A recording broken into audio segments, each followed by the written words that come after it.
Truth Talks. Please, I'm excited about the Truth Talks. They are addressing true fellowship and what it means, what true fellowship and corporate worship looks like according to the Bible.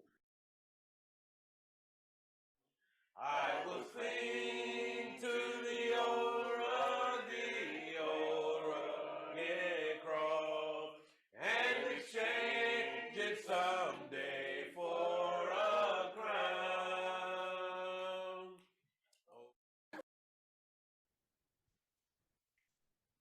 Well, we get back to the book of Daniel. Little quick,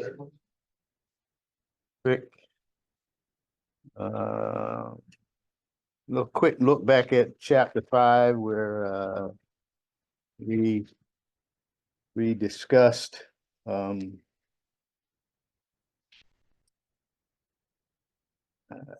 me get there.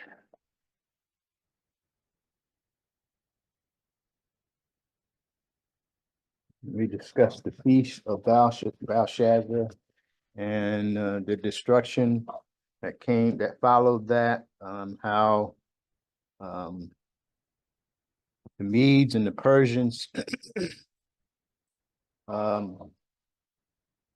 had taken over and stood up their kingdom,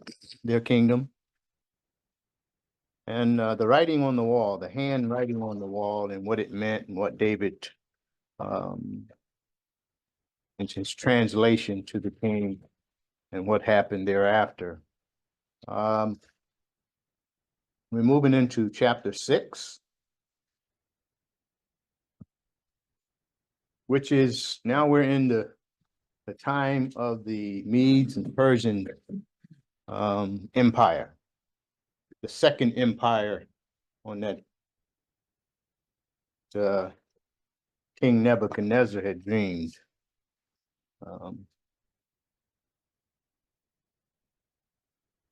And I think we discussed before, the Medes and the Persians was two different.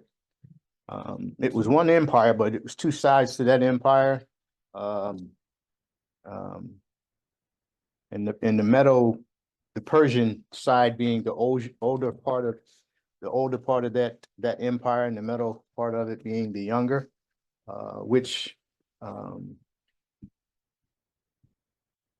Darius took over the kingship of that kingdom while his nephew was out and about doing what he did. 6 starts out with, it seemed good to Darius to appoint 120 satraps over the kingdom, that they would be in charge of the whole kingdom. Does anybody know why these men, usually most of the kings did that? They put a bunch of people over because the kingdom is vast, right? And they can't see everything. They can't rule. I mean, they're a ruler, but they set these men up to look after everything, to do, because pretty much the king just want to sit back and, have a party, be merry, drink and be merry, and whatever else they do. So they set these guys up. He set 120 of them up over this kingdom. And over those 120, he set up 3 commissioners. And one of those commissioners was Daniel. As we know through the previous chapters, Daniel held a prominent role with each of the kings that he served under, since the time of the captivity, since he was taken over to Babylon. So Daniel distinguished himself among the satraps and administrators, with his exceptional qualities and integrity, that the king planned to set him over the whole kingdom. I did a couple things. I'm picturing in my mind, he's not boasting about this stuff. He's not putting his petition in to have this position or anything. It's just by his nature, his integrity, his faith in God, and the way he carries himself. They put him up on that pedestal. And, you know, a lot of times when you do that, when that happens, there's always somebody want to knock you down. And that's what these other administrators and commissioners, they got jealous. So they planned to set, they had a whole plan, and we'll get to that, where they had a whole plan where they tried to set him up. They tried to find grounds to charge Daniel in anything of corruption, but none were found in him.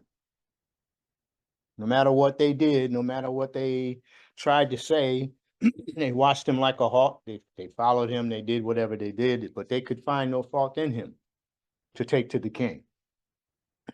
Once again, Daniel was a recipient of others' jealousy and corruption in their plots against him. He had gained some powerful enemies, as you may deduce, through no fault of his own, but because they couldn't find corruption in him. Daniel was trustworthy and neither corrupt nor negligent in all that he did. And that was verses 1 through 4. Verse 5 starts the plot that these men set up. As you can see, this is a recurring thing with Daniel. This happened during Nebuchadnezzar's reign as well. Here it comes again. Verse 5 says, "Then these men said, we will not find any ground of accusation against this Daniel unless we find it against him with regard to the law of his God." Can you imagine that? I mean, they're spending a lot of time and thought and conniving and trying to get to trap Daniel, to bring him down, when what they're supposed to be doing is governing the people. But that's not upmost in their mind. They're trying to undermine Daniel, and which we see all the time in this world today.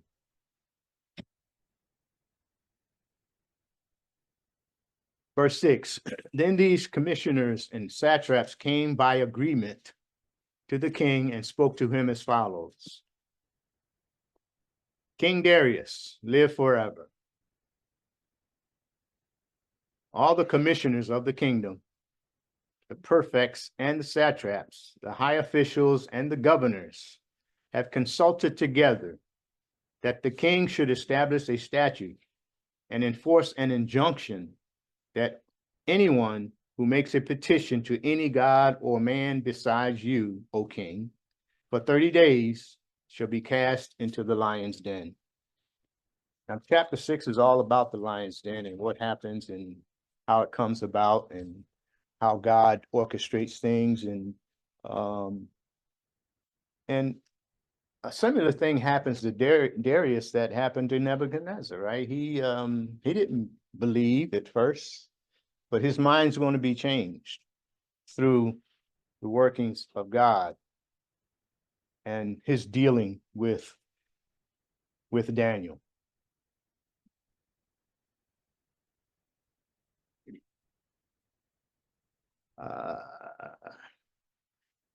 Verse 8 says, "Now, O king, establish the injunction and sign the document so that it may not be changed according to the law of the Medes and Persians, which may not be revoked." Therefore, King Darius signed the document, that is the injunction. Anybody know why he had to do this? He's the king, right? I think it was mentioned before, last week or week before, how each kingdom, as you go down that statute, each kingdom is a little less important than the one before that. The gold, you have the silver is the next kingdom, which is the Medes and the Persians. But they overthrew the superior kingdom, right? in Nebuchadnezzar's time, he just said what he wanted to do, and he didn't have to, what he said, that was it.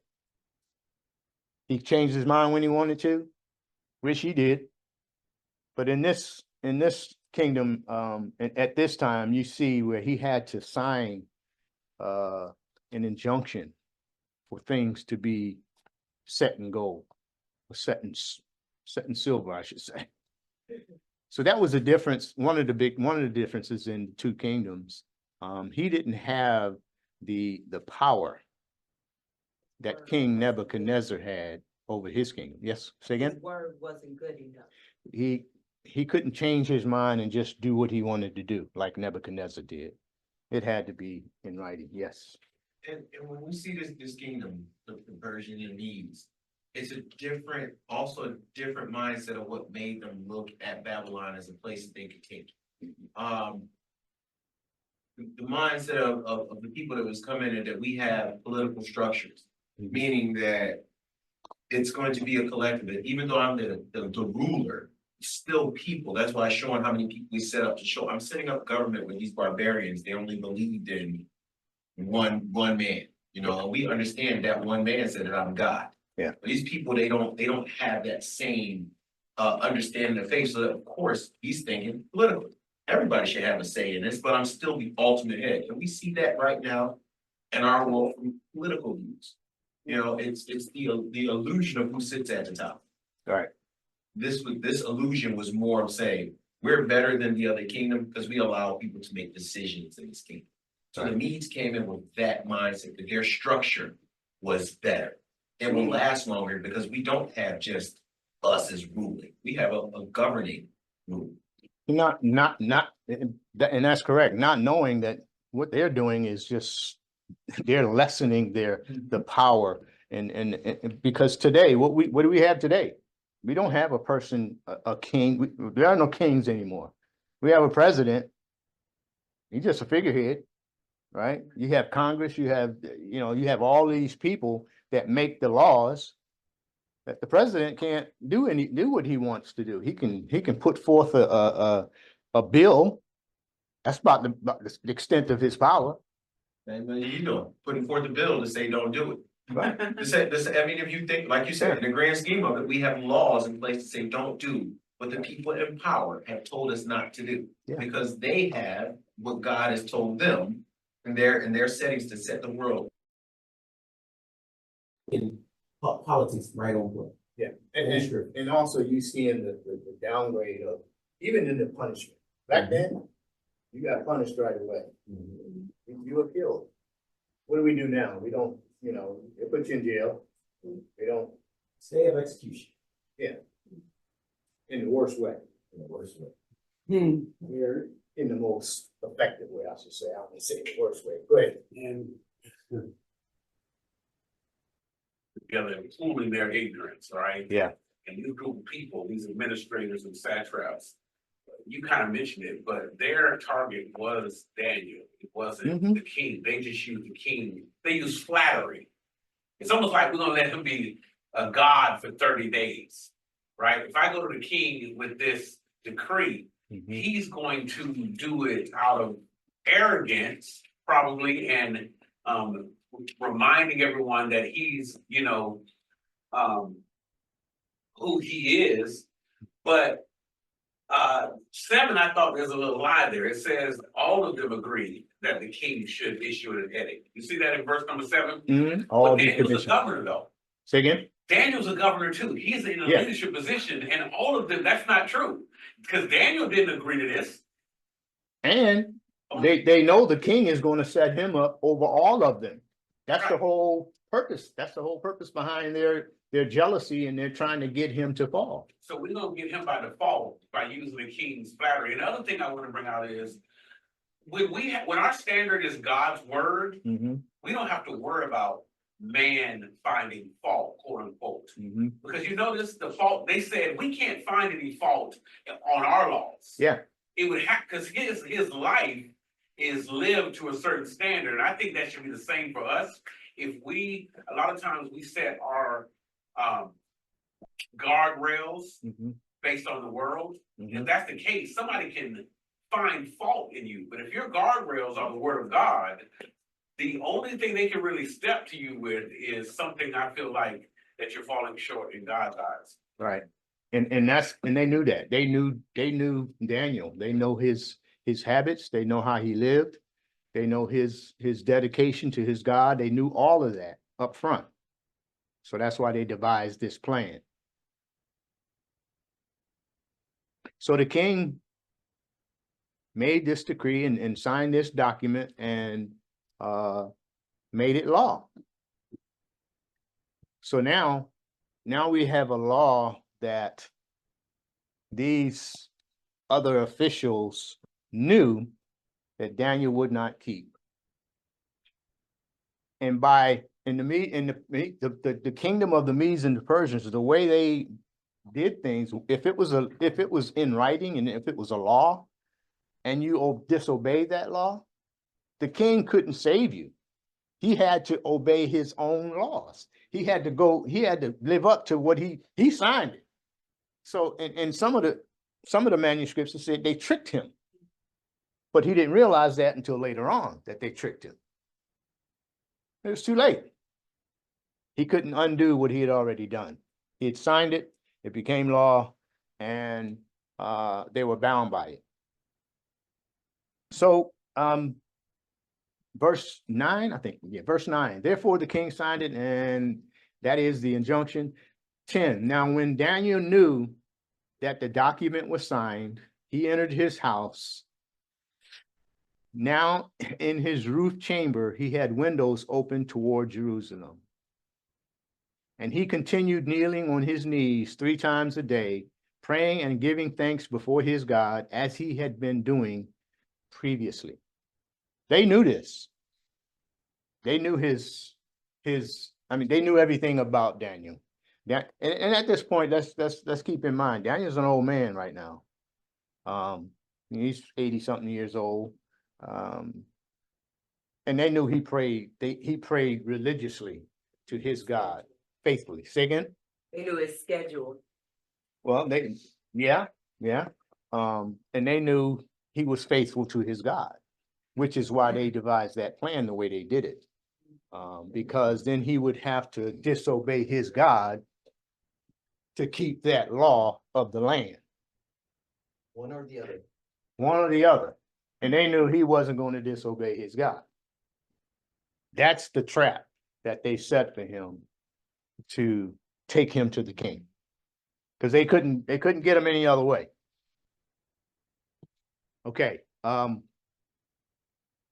Verse 11, I'm sorry. Hey, Eric, Yes. before you go on to verse 11, let me see. Another principle I think can be brought out in this is the scriptures say that Daniel didn't increase his consistency in prayer, nor did he decrease it. His conversation and his prayer with God was the same when times were quote unquote good than they were when times are not so good. Three times a day. Tend to pray more, quote unquote, Yeah. when Things are they going need bad. God more.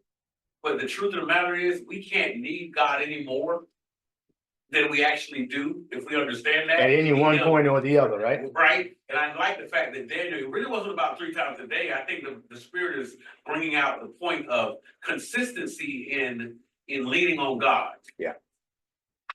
No matter what's going on externally. Yeah. Yeah. Anything else up to this point? Okay, verse 11. Then these men came by agreement and found Daniel making petition and supplication before his God.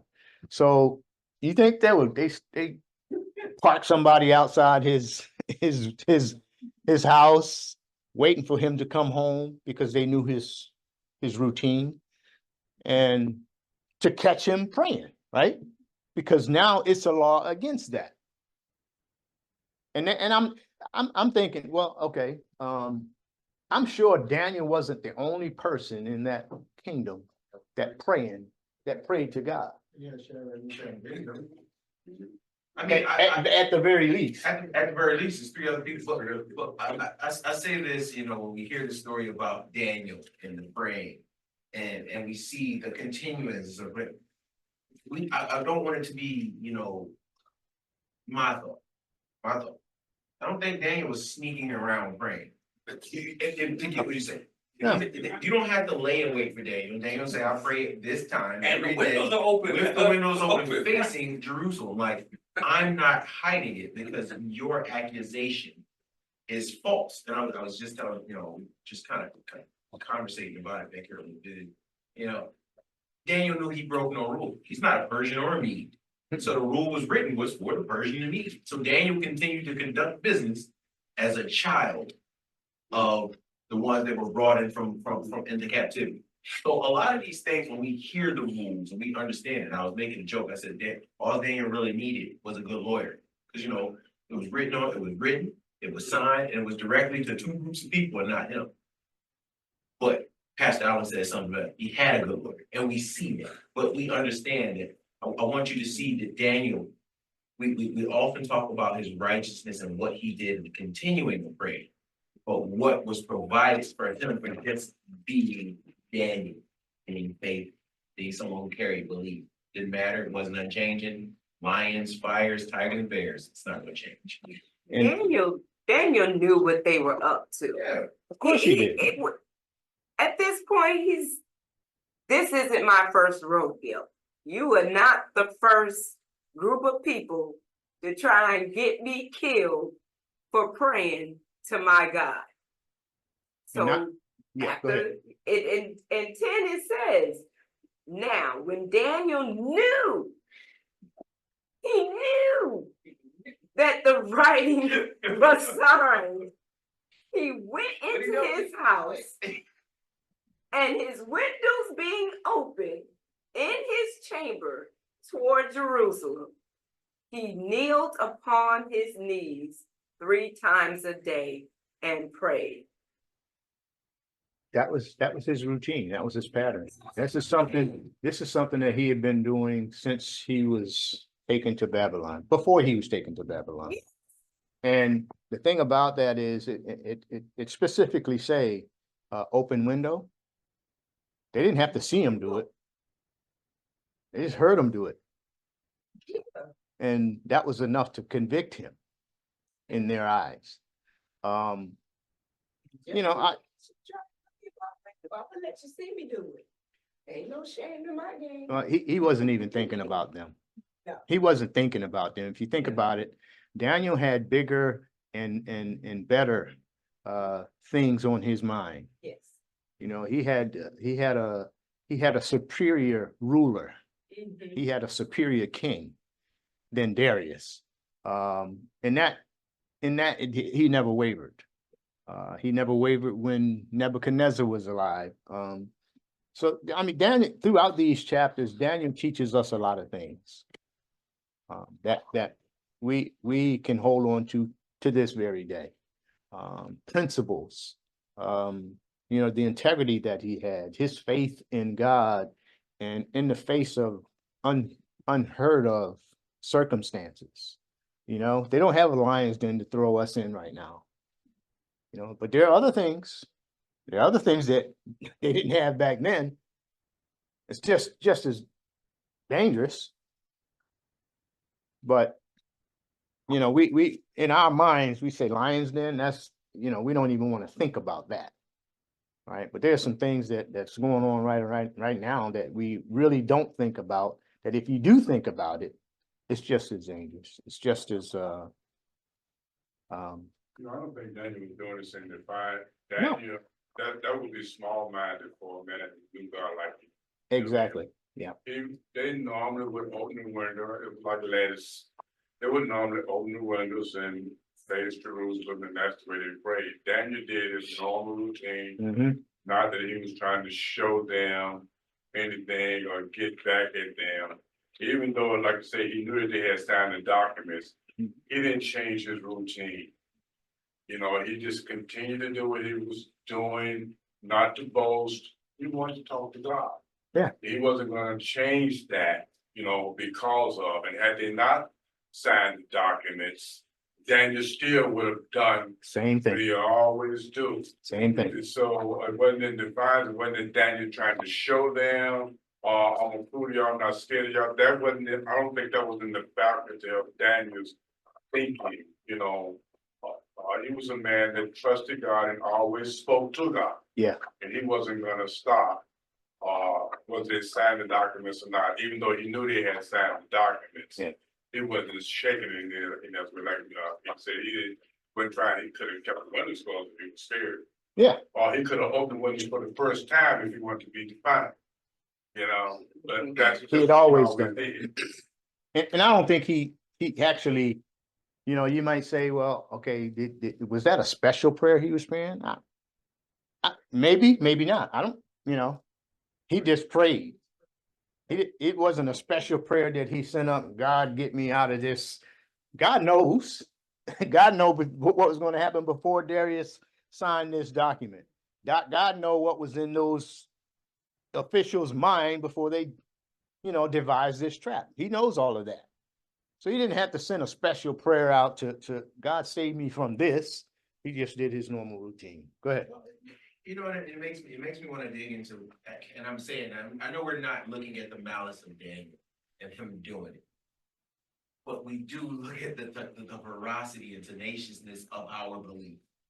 And when I say that, it's saying is, I would like to sit here and say, because I don't know, I'm just reading what the scriptures say. I would like to say that Daniel didn't antagonize him. It's simple-minded man reading it, and it goes now at 10, right? And it says in Daniel, keyword, just let you know, in Daniel, when he knew that the writing was signed. When he first got the information, Daniel did something. He had information saying, I know that the king has signed a decree. And every day, we're saying on the lines that every day he prayed. Daniel said, today is the day that you will, even though you know I do it, and I know that you got this decree signed in, I'm going to do it as if I show my faith outwardly, not hidden, not behind a window, not on a door, in front, and so you can hear it. Not only will you know my faith, you will hear it. You can convict me by it. You won't be, we walk past Daniel's room and we think he was praying. That might be an accusation that could be, you know, whittled about. I don't think Daniel would deny it. But we actually walked by. We heard and his window was open and we saw, because there's three particular features when you hear this phrase, or when you read this passage. Daniel knew that the writing was signed by the king, yet he still went home. We don't have time, but we know he went home. And he went to where people go to pray, where the priest would go, to the upper room specifically. He went home and he went to his upper room with his window open. These are all steps of things that Daniel is doing. If you look at the text, with his window open, meaning I'm coming in to pray, but I'm going to make sure my window is open and I'm going to face Jerusalem and do it. I know that the king signed a decree and to say that this is the only God, and for 30 days you're supposed to work, but I'm going to do a open defiance of what has been signed, because he know it was signed. I can see if it said Daniel was in his room without knowledge of it being signed, and you're like, hey, you didn't know the king. No, Daniel, right there in that sentence, it says Daniel knew it was signed and then went home to pray. So wherever he got the word, he looked around. The king may not have been there, but he got the word and said, I'm still gonna give an outward show of my faith to anybody who wants to persecute me by it. The thing is nothing changed for Daniel. But for Daniel, nothing changed. That were plotting against Daniel. Between God and Daniel, nothing changed. And the other thing, you know, point I thought about, you know, everybody knew Daniel's routine. So Daniel didn't do nothing specific. I know it says here that he knew the documents were signed. He entered his house. So you might think, well, he went home because the document was signed. He didn't care if it was signed or not. He did his normal routine. It meant nothing to him what was going on. What was important in his mind, what was upmost in his mind was his praise and his dedication and his faithfulness to God. And it's not gonna sign because they knew Daniel's normal routine. And that would convict him in the king's decree document that he signed. So, I thought, well, man, doesn't, some of these officials and even kings, they're not the smartest people around sometime, right? I mean, the king didn't know he was being fooled at first. It was later on he realized it. But I mean, and the other thing is, Daniel's no fool either. So it's not like, oh, you tricked me to go home and pray, and so you can take this information back to the king. And that's what I'm saying. Daniel It- wasn't. It wasn't a trick. It No. was literally, I'm doing this because I've done this before and I know what you say. It wasn't that what he was doing now is an outward defiance. It would have been outwardly defying yesterday, which you get what I'm saying? What I'm doing is not changing, but just because you tell me it's defiant, I'm not gonna not go home and do what I do normally. If I'm the king, I might ask, why for only 30 days? A lot of questions, okay, right, I'm with you. You know? Gonna be a God for 30 days, right? Huh? Gonna be a God for 30 days, right? Why just for 30 days? I'm the king. Why not Permanent. forever? Permanent, right? So king not all that smart either, as far as I'm concerned. So the history of things, and that's why I say it's good to know the history. The reason why they can pull that on the particular kingdom, the Persians and the Medes, because when they came in, they did not have religious ties like Babylon did to say, but remember, Babylon has a kind of like a remnant of Pharaoh. Yeah. Every Pharaoh was set up as king. So Nebuchadnezzar, with that mindset, his lineage said, everybody who sits in this, the word that I say is the law of God, because I am God, just like the Pharaoh is. In this land, all of them were treated like royalty. What shocked them about the Persians and the Medes that coming in, they didn't care about all of that stuff. Their thing was conquest, numbers, winning battles, growing and owning the country, not by religious means, but by sheer force and power. You have something, Skano? Okay, if you notice, in, verse 4. So it says here, so the governors and the stars sought to find some charge against Daniel, concerning the kingdom, but they could not find no charges or a fault, because he was faithful. So I think mostly it was mostly jealousy, that's why they was after Daniel. And Daniel was faithful, so they really could not find anything. Yeah. You know, so they wanted to get the king confused and have him to sign this document. Right, Yeah. right. Into law. Yeah, to law, and that kind of confused him. I don't even think he knew what was really going on He didn't till later. Mhm. He knew later on, after the fact, after the fact. that they had tricked him. And the end of this chapter, we're going to find out what happens to them. But the other part of that, what you were saying, is that it was the jealousy and all of that. But they didn't want Daniel being in charge of them, right? That was probably number one in their mind, So, if you, it's like, okay, you doing what you do, whatever it is you do what you do, and you have somebody who's always ahead of you, or somebody always putting this particular person ahead of you, or whatever the case, some jealousy might set in there. Can it be where Daniel knew that he knows what's going on with them, but it's like, that doesn't concern me. It doesn't. So I'm gonna go ahead and do what I do all the time. He do what he did every day. And their jealousy was nothing new to him. As I said, he's an old man now. He done been through this. His faithfulness, 50 more years, 60 years of being faithful to his God. God bringing him through trial and tribulation, time and time again. So there's no doubt in his mind, in his heart, of what his position is. So like I said, that what they were doing, they're conniving and they're setting the trap and everything and the king falling for it and all of this and that and the other, that meant nothing to Daniel. Verse 3 is why he did this. Look what verse 3 says.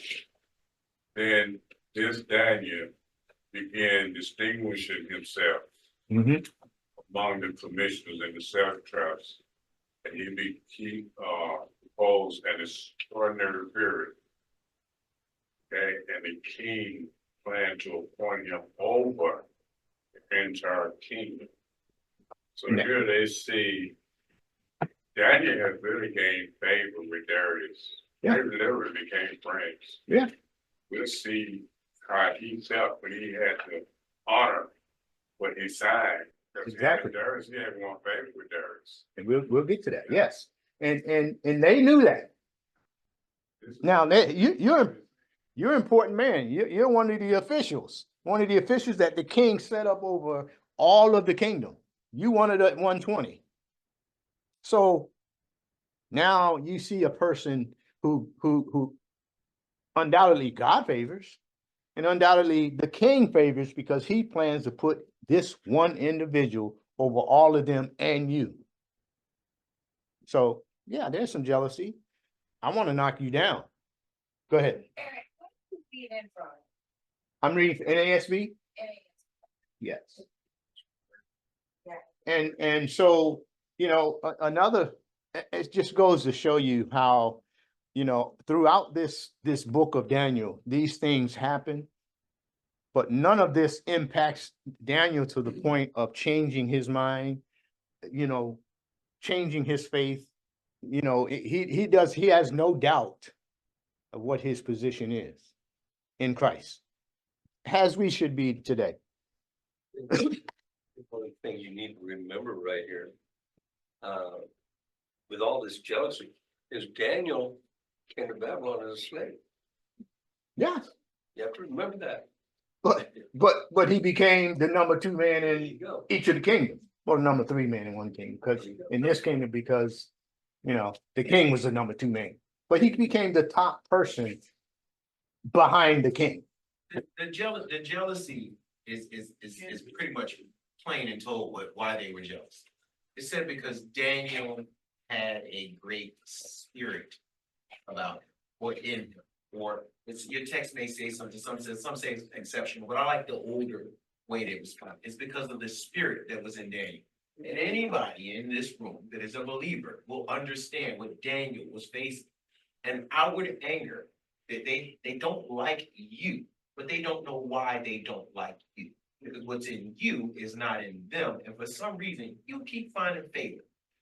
They were not mad at Daniel.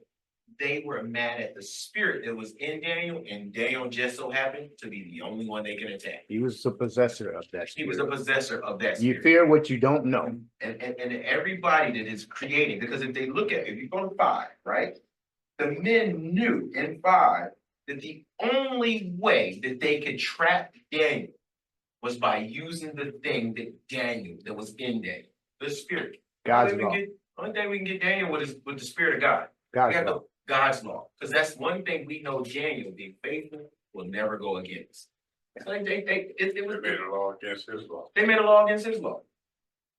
We're gonna attack your spirit. because And King Darius couldn't Not put knowing. that together. not all. He couldn't put that together. He didn't care. No, he didn't. Right, But and when I say this, to set up that government, that's like the state of North Carolina going up to DC, standing on the House of Congress and saying, hey, we need this new law for the schools because they need books and pens and all this stuff. And somebody saying, you know what, that's a great idea, let's sign it. And then somebody who did not benefit from books and pens and all that stuff, get back and like, wait a minute, you signed a law that don't benefit me. But I'm gonna continue to teach and educate and make sure people get better. Daniel understood the laws didn't benefit him. I just need to continue teaching and doing what I'm doing, which was at that moment, pray, worship. Now, when the Babylonians conquered Judah, Mhm. they may have been concerned about these Jews who we have captured to be subservient to us and they should be in charge. The Medes and the Persians didn't have that No, that thought. that dynamic, yeah. Okay, all they knew was they was conquering Babylon. Hmm. So it wasn't a thing where Daniel shouldn't have been in charge because he was a Jew. You know, they wasn't thinking that way. They just had conquered, you know, they moved in and they took charge, because like you said, Daniel's in his 80s now. Yeah, And these are the people that's not concerned about keeping Judah as prisoners. These are the same people that let them go. exactly. And we'll get to that at the end of the chapter. They did not care about the slave Right. ass. They didn't care about that. And think about it, every government that came after that, that was never their concern. Right. Babylon was such a beautiful walled city that any conqueror, down from the Medes, the Persians to the Greeks, they were only concerned with sacking Babylon because Babylon was a central location to where if I wanted to fight Egypt, if I wanted to fight, go into battle with Rome, I got a perfect centralized place I can do it from. Commerce. Right, so when they got, because remember, Babylon, the reason why Babylon had such a great angst against the Jews, because kingdom versus kingdom.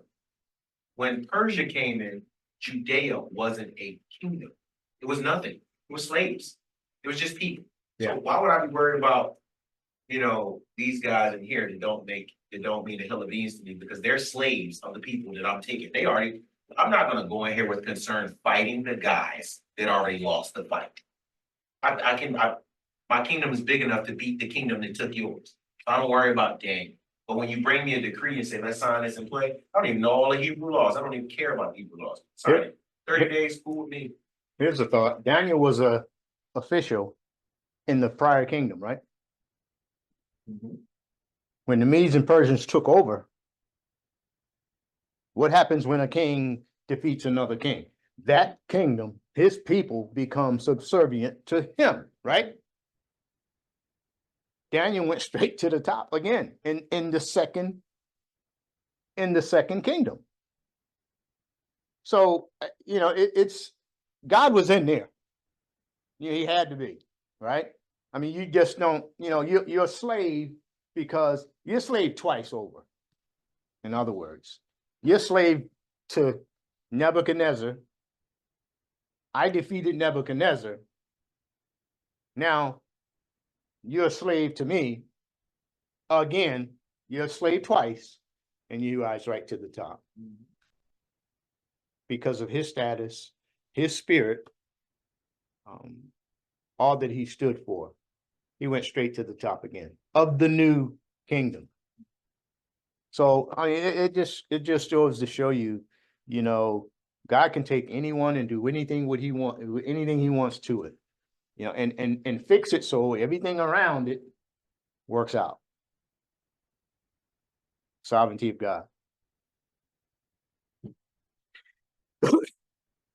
Anything else up to this point? Okay, I think I got down to verse 12. Okay, I'm starting at 12. Then they approached and spoke before the king about the king's injunction, this thing that he signed. Did you not sign an injunction that any man who makes a petition to any god or man besides you, O king, for 30 days is to be cast into the lion's den? Like he forgot, like, you know. I mean, I look at them as little busy bees, you know. I mean, you just want to, you know, they're my generals and everything, but sometimes I just want to slap them to the side because they're so picky and they're busybodies, right?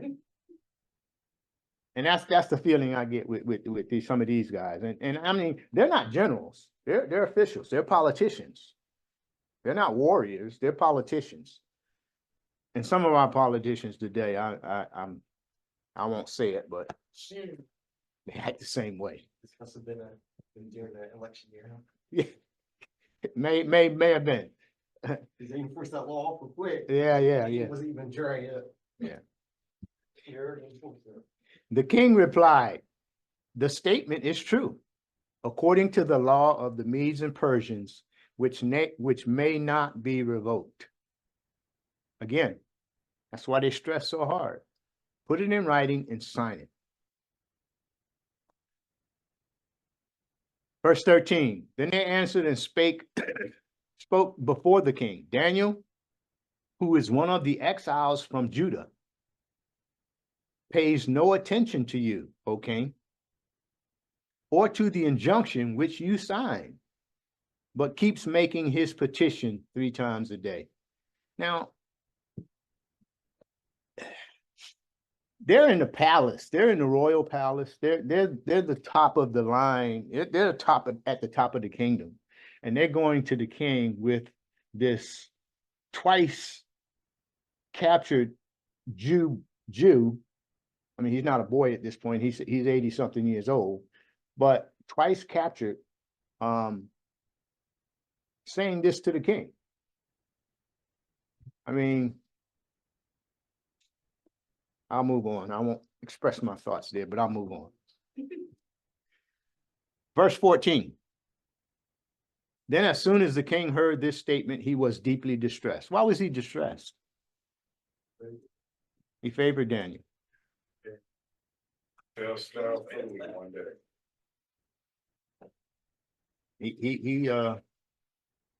He favored him so much that he was going to put him over the whole kingdom. So he was really upset when they came to him for that. And that's why I say, sometimes you just want to slap these busy bees to the side, right? You know, you're a busy bee, a backbiter, whatever you want to call it. So I'm reading this and it's words that always stand out. I'm so sorry. Go ahead. So I read things that the words, you know, like you say, it's no waste of words. It says when he read this, I don't know if y'all say, but mine say he was distressed with himself. So when I hear this, I mean, we talk about the evangelistic message coming in so many different ways. It might be a way. If you think about what happened to Daniel, even though it may have been an error for Daniel, it might have been for the salvation of the Persian Daresh overall, because by the end of all of this, what happens with him? And you see what I'm saying? Yeah. So we might read this as being thrown into the lions and showing us Daniel's courage, but the evangelistic message is there too. Even in your stress, maintain, stay faithful, and make sure that the word that you live by, when it comes to be persecuted, it may make someone who persecuted righteous by hearing what you did. And that's exactly what Daniel was doing. And I hear that, like I said, to see that he stressed himself, it means that he's already feeling the sense of remorse, knowing that, Dad, I have to execute. I just signed this decree. I know, that's why I said I have And to by execute. my hand, I am executing Daniel. This wouldn't have been anybody else, like this was normal. He wouldn't care. What about, He wouldn't care. look at the reader said, then as soon as the king heard this statement, he was deeply distressed and set his mind on delivering Daniel. It was Daniel's who distressed him. If it would have been somebody else, I don't think it would have been that distressed. No. And the fact One of that his commissioners favored Daniel. He had extraordinary spirit, not Daniel. he recognized the greatness of Daniel. In his mind, he recognized it, and he wanted to award Daniel with the number one under himself. And to the point of and it says here, he wanted to deliver Daniel from this decree that he just signed. But the law of the Medes and the Persians wouldn't allow it. Now, if this was King Nebuchadnezzar, Nebuchadnezzar would have slapped them guys to the side and said, "This is my man. I'm gonna put him where I want to put him," right? Because he didn't have to sign a decree. What the king said was the law. And if he wanted to change it, he said something else and it became the law. In this kingdom, it wasn't that. It wasn't so. They had less power, in other words, right? It all came down to that decree that he had signed. The second part of that verse. Oh man, my paper. That just goes to show. Behind the decree, they'll persecute a godly man. Behind the decree. Yep. You know, Because once it becomes law, it just goes to show how even though it's wrong. You know, if the law is wrong and it's evident that what we're doing is wrong, we as men has made this law. And we can't change We it. made this law, even if it's a righteous man that we see, we're gonna go through with it regardless of what's right and wrong. Mhm. You know, just looking at what they did to Jesus Christ. Yeah. Instead of changing the law.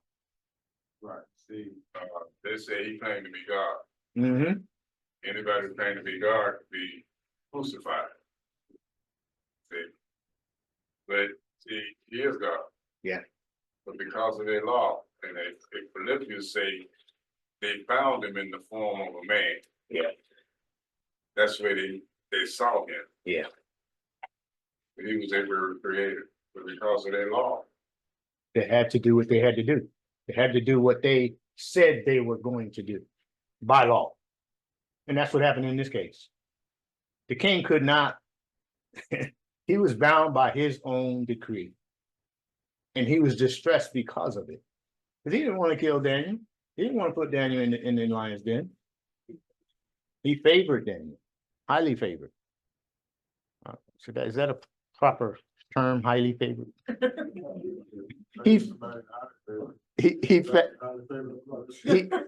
favored Daniel, and he didn't want to kill him, but he was bound by his law.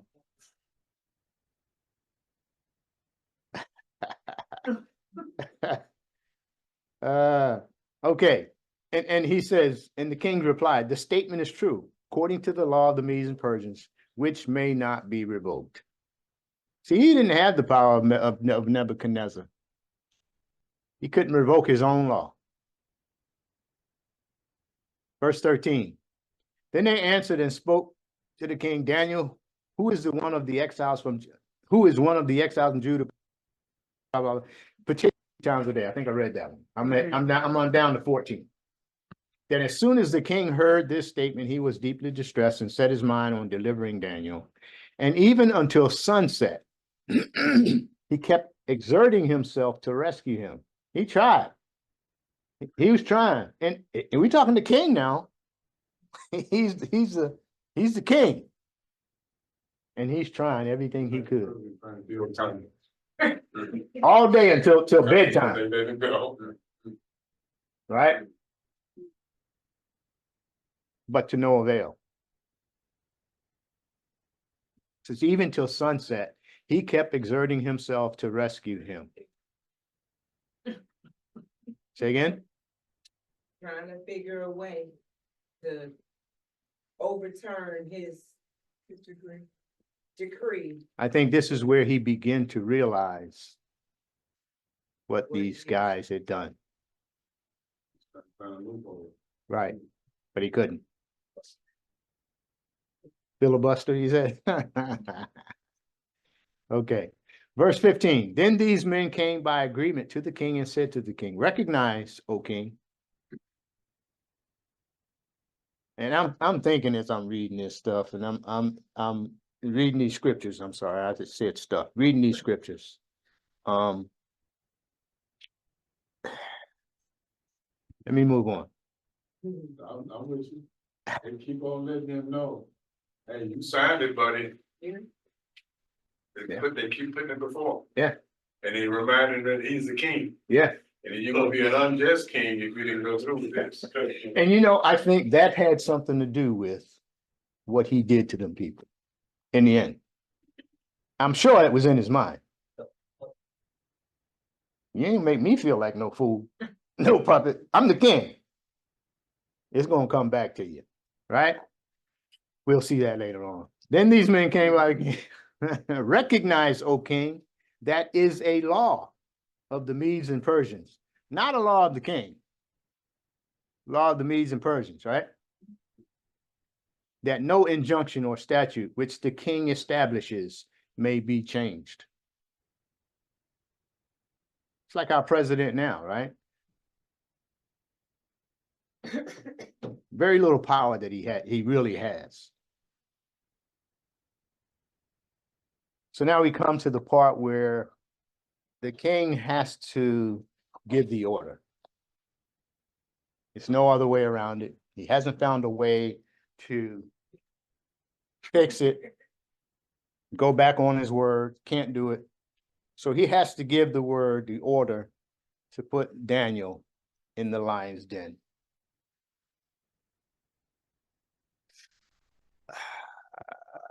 I read, I was reading somewhere and came across a commentary or a statement. For us today, the same thing goes on. One commentary puts it like this: the politicians of today have so much dirt on each other that either side could not get the upper hand. All right. I mean, that's what goes on out there today. There's so much dirt. It's dirt going around everywhere, slinging everywhere. So I can't get an upper hand on you. You can't get an upper hand on me because we both dirty. I'm just as dirty as you. You just as dirty as me. That's what goes on today. And one of the commentators, I read that and I thought that was interesting.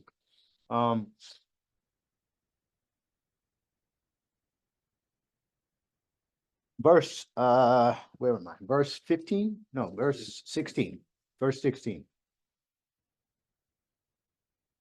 Then the king gave order, and Daniel was brought in and cast into the lion's den. King Darius. The king spoke and said to Daniel, your God, whom you constantly serve, will himself deliver you.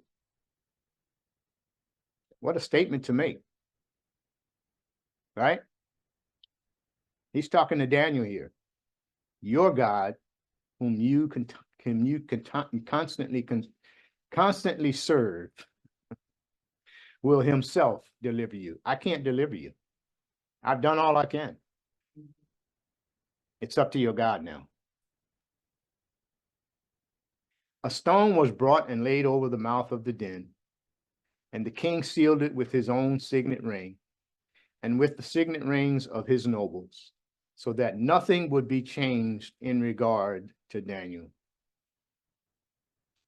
Imagine what, the king's state of mind right here. It says he was distressed early. I mean, he's probably like, man, I'm losing my friend. Because he has no knowledge of what's going to happen. Anybody else going in the lion's den is. So, Eric, you think that was a statement of hope on his behalf, not a statement of belief? It was said, your God, he didn't really believe that Daniel was going to be all right. He couldn't have believed it. He couldn't have believed it. In the next couple verses, probably proves that. But he did have hope. He did have hope. The hope that we have, no. But he just wished that it was some way he could get Daniel out of this.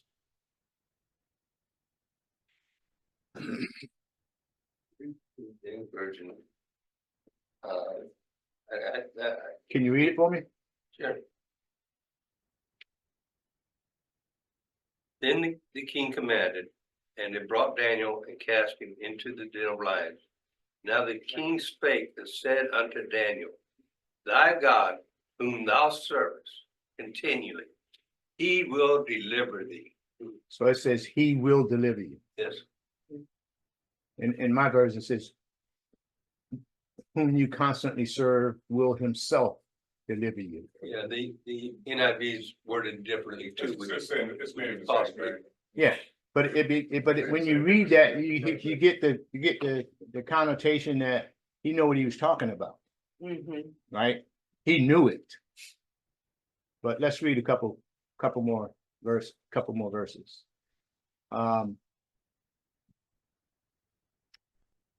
I read 17, right? Verse 18. Then the king went off to his palace and spent the night fasting, and no entertainment was brought before him, and his sleep fled from him. That's some distress, right? Normally you entertain the king at night until he goes to sleep. I mean, feed him, drink, entertain him, whatever. You don't just leave them alone. Sounds like he kicked everybody out. Really ladies and concubines. Yeah. They would dance, The wine, the wine would be brought in and he'd have just a good time. We would eat. This night he fasted. And he went to sleep. He didn't. Nothing could take his mind off Daniel that night. Nothing. He wouldn't even been able to enjoy it. Just no, keep the women away, keep the food away. get away from me, get away from me. You know, and it's interesting that he, the scriptures tell us exactly how he felt. It's telling us here, right, how he felt. Quite sure that he felt different than Daniel was feeling in the lounge then. Of course. See, now, cause see, this guy lost sleep. And then, you know, he wasn't losing no sleep. And so did he really believe what he said up here in the other verse? That's why I God said will he, deliver you? that's why I said he, Why are you losing sleep? exactly. He didn't know it. He wanted to believe it, but he didn't really know it.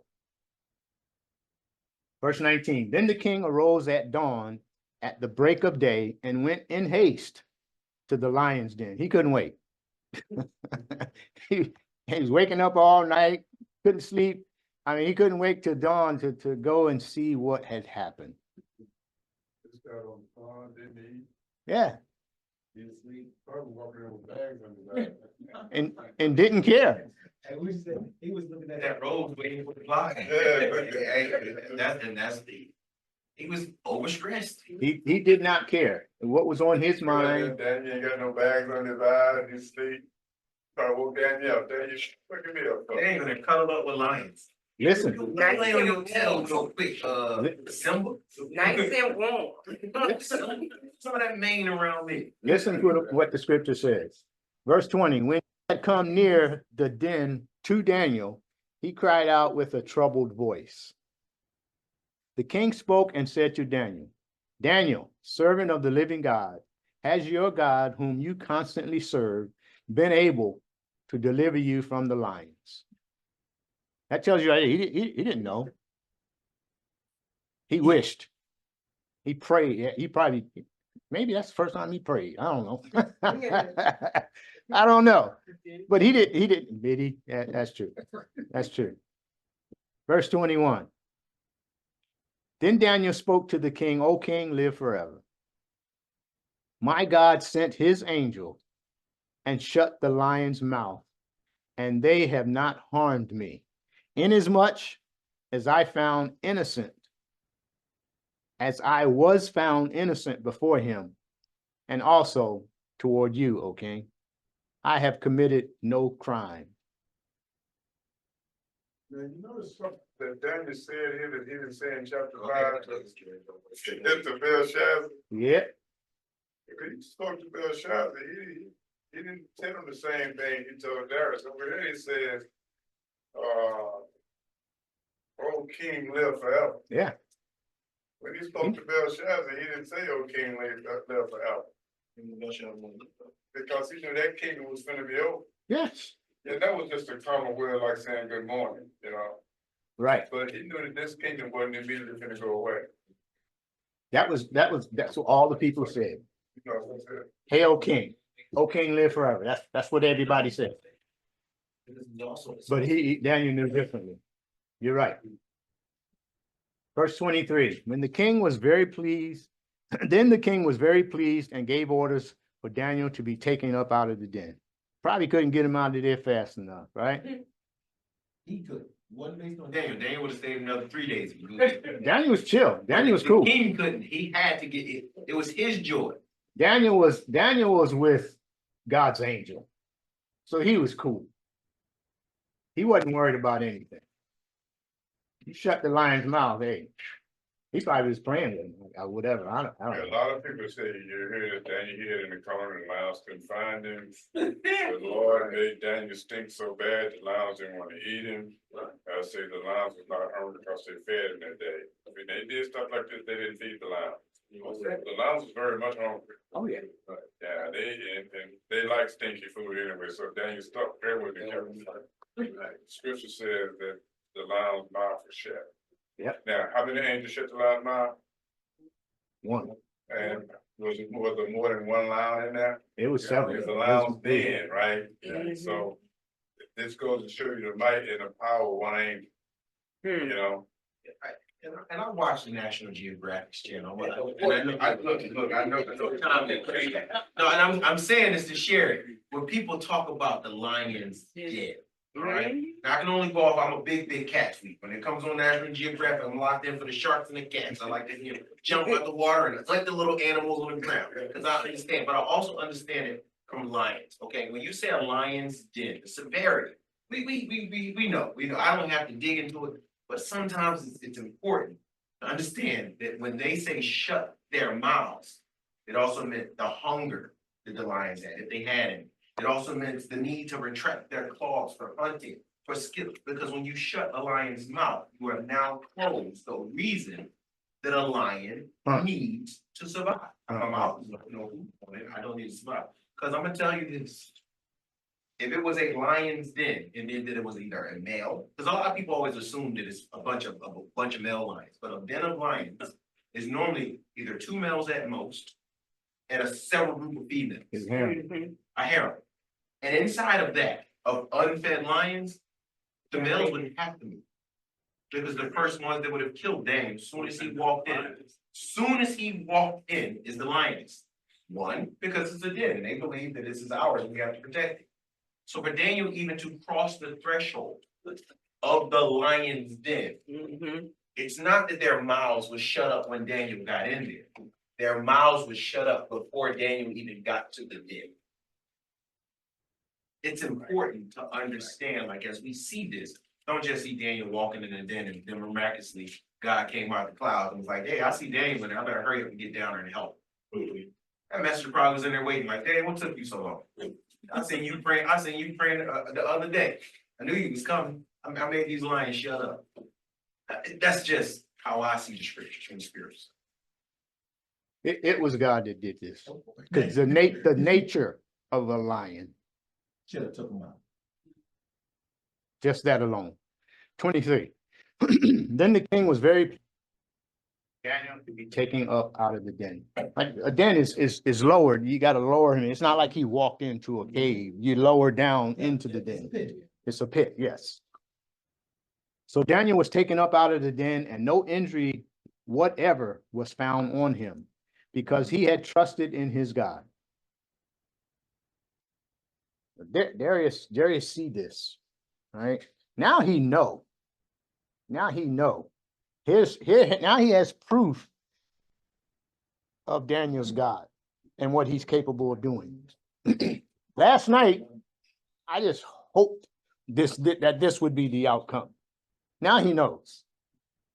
And he couldn't wait to get to the den to find out. So Daniel was lifted out of the lion's den. So Daniel was taken out of the lion's den, and no injury was found. He trusted in his God. Verse 24. The king then gave orders. Here's a transition here now, right? Can't remember what he might not be the smartest in the room, but he got a memory. He remembered what happened yesterday. He remembered what happened the last couple of days, right? He was the king. Well, they didn't forget he was the king. And I know what you're talking about. That wasn't in their mind. That wasn't the focus. Their focus was the downfall of Daniel. And that's what I said. When we think about it, like I said, with me, I glean from everything that you said, because you're teaching me stuff here. It is exciting to sit here and listen to it. To see that when I say they forgot he was a king, it's just that with sin, we forget that the penalty of what we do has dire consequences. We forget daily, not us, more so loose speaking, that most people who live a life of that manner, they forget you're dealing with a king that has the authority. I'm gonna go and craft this scheme because I forgot I'm dealing with a king. Then I'm gonna go push this king, because I forgot I was dealing with a king. And then it's like, oh snap. Time for a kingly decision that I forgot could possibly come in my direction. So we should always remember as believers, dealing with an unbeliever, that they're not dealing with us. They're forgetting that they're dealing with a king. The King of Kings, Lord of Lords. And that's what they forgot. They paid a heavy penalty for. Write that scripture down. Psalms 34, verse 7. If you can quickly go there, I'll read it. Psalms 34, verse 7 says, "The angel of the Lord encamps around those who fear him and rescues them." Got it? That's what happened here.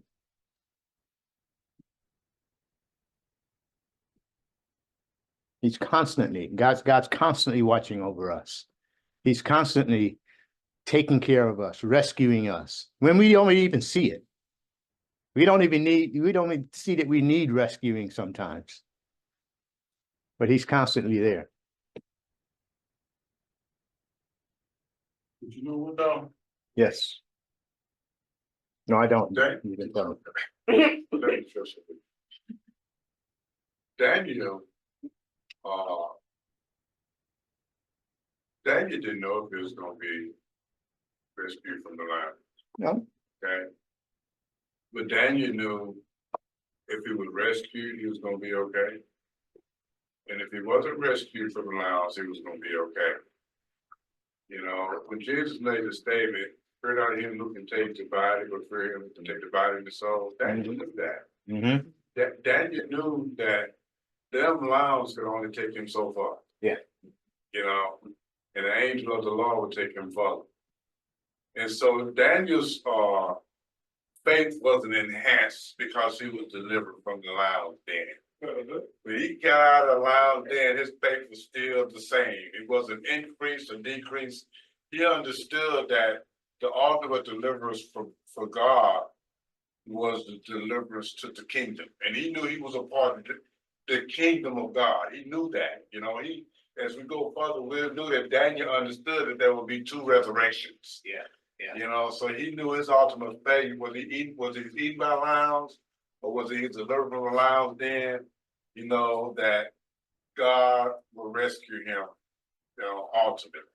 And remember, in the previous chapters, when Daniel was faced with peril, and what did Daniel say? Whether God delivers me or not, it doesn't change my faith, Right. right? We need to be mindful of that even in our perilous times, when in sickness or in health. You know, he's the same God that has brought us into his kingdom. You know, somebody said once, seeing God is dying. That's the way we see him. Daniel knew that if the lion obeyed him, he's in the presence of God. Right. And then he'd be back in the presence of Darius, you know. Right. But ultimately, he will be in the presence of God. Right. God's will upon his life, that's what he was concerned with. That's the only thing that moved him. The lions didn't move him. And whether he was delivered or not, like he said to King Nebuchadnezzar, did not change his faith.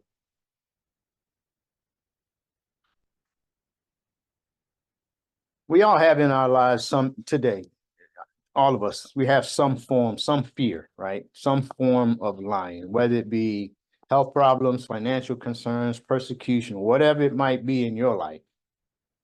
We must learn that when all else fails and falls around us, the Lord will stand with us. In Timothy, 2 Timothy, 4th chapter, verses 16 and 17. I'm gonna go there real quick. 4th chapter, verse 16 through 17.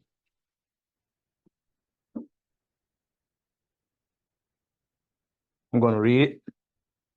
Yeah, 16 to 17. Yes. We're in NASB. 2 Timothy 4th chapter, verse 16. And my first defense, no one supported me, but all deserted me. May it not be counted against them. Verse 17. But the Lord stood with me and strengthened me so that through me, the proclamation may be fully accomplished and that all the Gentiles may hear, and I was rescued out of the lion's den, out of the lion's mouth. That's the New Testament. That's Paul's writing. You think Paul might have had Daniel chapter 6 in mind when he wrote that? You're basically dealing with the modern danger, you know, whatever it may be. Mm-hmm. Mm-hmm.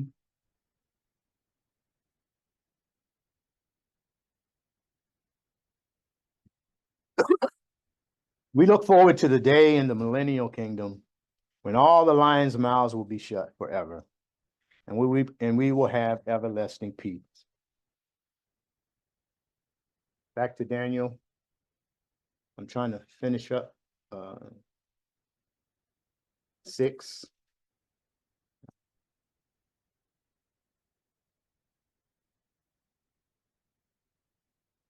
Verse 24 through 28. Here is a testimony of God to all the people.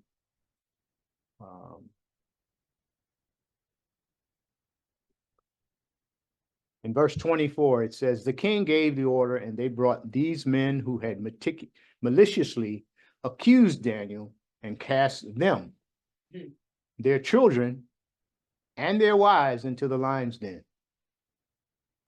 Wow. Right? And they had not reached the bottom of the den before the lions overpowered them and crushed all their bones. That was like the signing of the decree, the king couldn't take it back, was a law of the Medes and Persians. The way they punished them was a law of the Medes and the Persians. Mm-hmm. You did something wrong. Yep. Not only the head of their house, but the whole family. The whole got family. dealt with. The whole family. That's something to think about, right? And I say that because it's Proverbs 23. You don't have to go there and I'm paraphrasing. It tells you be careful when sitting down at a table. Be mindful of your appetite, lest you get, once again paraphrasing, lest you end up with a knife to your throat. That's the same thing. They were not mindful. When we say appetite, they were not mindful of what the appetite what they were trying to achieve. Something that Daniel had. It was a big fight he was trying to take out. And they ended up with the knife to their throat. Not only that, same way that the faith of a man can save his family, the faith of a man can also lead his family into destruction. Because their family wasn't there making it saying, hey, go to work today, make sure you put a petition in a creed. They weren't among the officials that drummed this trap up. But you get what I'm saying? Yes. So it's that same way we as believers show each other that our faith can save our homes. We also have to show to the believers that there are some out there whose faith is destroying our homes to the destruction of the lions. And the way that was is the Medes and the Persians looked at it like this here. If the head of the house has done this malicious thing, then it's in the gene pool. So if they had to get rid of the whole gene pool. Yeah. Because he's the head or representative of everything else that's like him. The head, so the body follows the head, right? To just snuff it out to make sure this doesn't happen again. The whole killer caboodle, let's just get rid of it, we're to deal with this problem again. That's why they had that. We have a little bit more to go, but it's 8 o'clock. We can stop here. I wanted to get through 6 today. Because 7, we're gonna hit the ground. We're gonna be flying. A lot of scriptures. It's gonna be a transition. I'm gonna read a little bit more. I'll read some and we can think about it. And if you have any questions, you can we'll visit those questions next week. I wrote in my notes. It behooves us to be careful of who we associate with, right?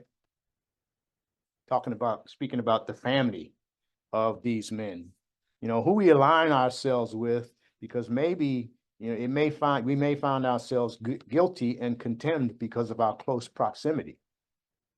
right? Not literally, but you get my drift.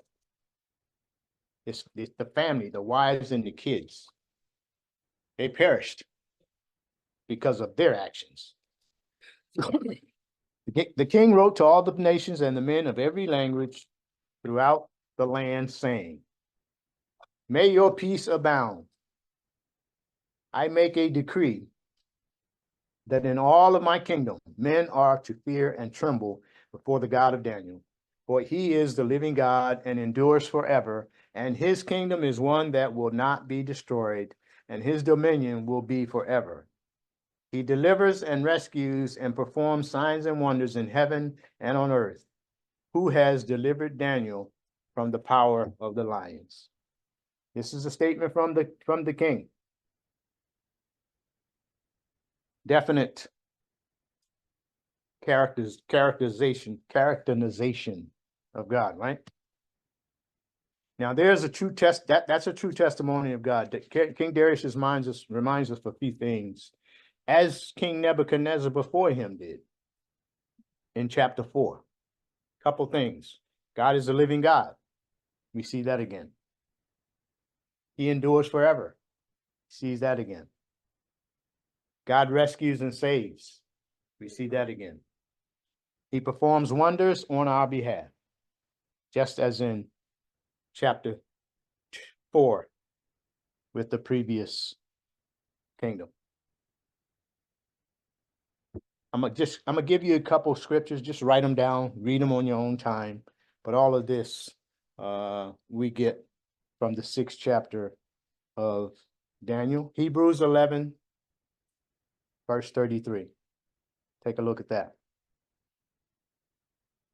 Genesis chapter 37 talks about Joseph's dream and the plot against him. Numbers chapter 16 talks about Korah's rebellion against Moses and the Lord, and the plague that was checked. 1 Samuel 18th chapter. It's the story of Jonathan and David and Saul's jealousy of David. Luke 20th chapter, verses 19 through 26, talks about Jesus's authority and the jealousy of the Pharisees.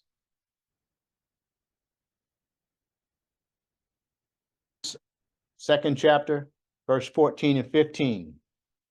Paul speaks about doing all things without grumbling and complaining. And the last one is 1 Peter, 4th chapter, verse 15 and 16, where it talks about suffering for Christ. I think we went over that a couple nights ago. Suffering for Christ, not as a murderer or a thief, and not to be ashamed, but praise God in your suffering. That concludes chapter 6. We're going to chapter 7 next week. And if as you're reading, note that the first six chapters of Daniel was historical. Daniel is divided into two parts, historical section and a prophetic section. So chapter 7, we'll start the prophetic section, and you'll notice that we're going to go back, because it's no longer in chronological order. So we'll go back and forth between some of the chapters, and that's why I said we're going to hit the ground running, and it's going to be a lot of information, starting with chapter 7. We'll do that starting next week, God willing.